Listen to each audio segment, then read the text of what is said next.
Vietnam visas and temporary resident cards, tourist and temporary resident cards, and the myths that get people in trouble. Important disclaimer. Please listen first. Before we start, quick but important housekeeping. This content is not legal advice and not official visa or immigration advice. Vietnam's visa and residency rules change regularly, sometimes quietly, sometimes overnight, and never at a convenient time. Always, check official Vietnamese government websites or use reputable licensed visa agents, and do your own due diligence before committing to anything. What follows is practical, lived experience, not a guarantee of outcomes, approvals, or smooth sailing. All right, with that out of the way, let's talk reality. Vietnam visas. The reality check. Vietnam's visa rules are simple on paper. In real life, they're misunderstood, misremembered, and occasionally romanticized. Most visa problems don't come from breaking rules. They come from assuming rules are flexible, logical, or the same as last time. They are not. Practical visa tips, learned the hard way. A few things that will save you money, stress, and unnecessary sweating in airports. Keep a digital copy of your passport and entry stamp. Hotels, airlines, and agents will ask for it, usually when your phone battery is at 4%. Bangkok, Laos, China. Via Hanoi and Phnom Penh are the most reliable short visa-run destinations. Boring? Yes. Reliable? Also yes. Laos-Vietnam border via Linh Visa, Da Nang. There's an excellent same-day luxury coach option for straightforward tourist visa renewals. It's case by case, but when available, it's calm, efficient, and far better than winging it. Do not assume you can extend every visa inside Vietnam. Many visas must be renewed outside the country, no matter how politely you ask. Book flights or buses early in high season. Waiting turns a simple visa run into an expensive surprise. Always build in a buffer day. E-visas love choosing the worst possible moment to process slowly. Common tourist visa mistakes. Let's save you some pain. Overstaying, even by 1 day. 1 day can be enough to cause future rejections. Immigration has zero sense of humor about this. Forgetting national holidays, embassies close, offices close. Your plans do not override public holidays.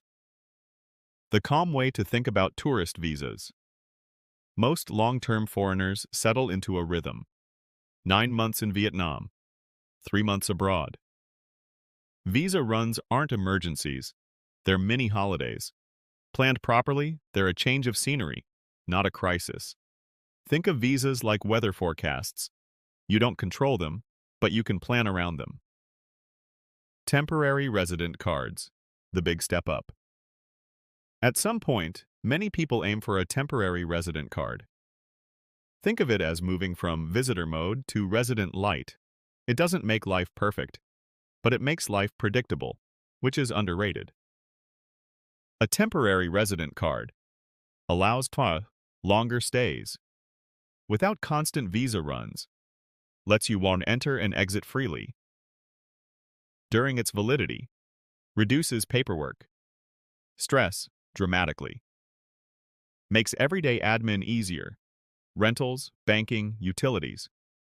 What it does not do, make you immune to rules, replace due diligence, magically fix poor planning or turn bad advice into good advice. Common TRC pathways, in plain English. Employer-sponsored TRC, legal employment with a Vietnamese company. Employer sponsors your work permit and residency. Usually tied very tightly to that employer reality check. Stable, if genuine. Stressful if the job disappears. Education-based TRC, university or language study. Enrollment in an approved university or accredited course. Common for Vietnamese language study. Popular with retirees or semi-retirees who want structure. Reality check, you actually have to attend. Immigration loves attendance records. Business-related TRC. Setting up or investing in a Vietnamese company. Higher paperwork threshold. Ongoing compliance and reporting. Reality check. This is not set and forget. Accountants become close friends. Volunteering. The myth that trips people up. Let's clear this up gently, but clearly. Many people assume, I'll just volunteer for free accommodation and food. In Vietnam, that can still be considered work. Even unpaid volunteering can require the correct visa. Trigger issues if discovered. Create problems for both you and the host organization. Good intentions don't override immigration law. If someone says, everyone does it, no one checks, that's your cue to slow down and verify everything. The bit people miss about TRCs. A TRC is not a shortcut. It's a commitment to work, study, or operate legally within Vietnam's system. If you hear, this TRC is easy, no checks, no risk, that's not reassurance. That's a warning sign. Common TRC mistakes. Assuming a TRC is permanent. Enrolling in ghost courses that don't meet standards. Not understanding what happens when sponsorship ends. Failing to plan an exit or backup visa. Long-term thinking, the smart way. Many people use visas and TRCs as phases, not identities. Tourist visas early on, TRC during structured years. Reassess long-term options later. A TRC doesn't lock you in. It buys you breathing room. Final thought.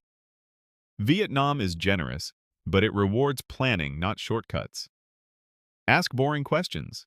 Double-check everything. And never build your life around a visa you don't fully understand. Calm decisions win here. Overall, respect the Vietnamese law and its people and culture, and you will love this country like I do.